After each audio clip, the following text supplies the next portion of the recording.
Largaron.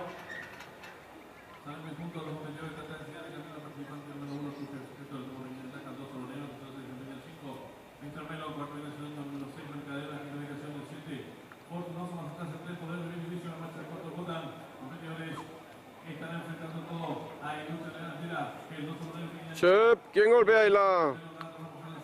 más abierto, más el 7, Fortunoso, en la quinta ubicación el 1, Luque Secreto, más atrás el 6, el número 4, Botan, cierra la marcha el 3, Poder de Inicio, competidores de los últimos 500 metros, el 6, Mercadera, tiene ventaja sobre el 7, Fortunoso, gana el número 5, Mr. Melo por dentro del 2, Negro, y está en la recta final. Últimos 400 metros finales, el número 5, Mr. Melo, pequeña ventaja, ahora sobre el número 2, Negro, 13 se desempeña el participante, el número 6, Mercader, después de los últimos 300 metros finales, el número 5, Mr. Melo, pequeña ventaja, ahora sobre el número 6, Mercader, 13 se desempeña el número 2, Negro, después de los últimos 200 metros finales, el número 5, Mr. Melo, pequeña ventaja,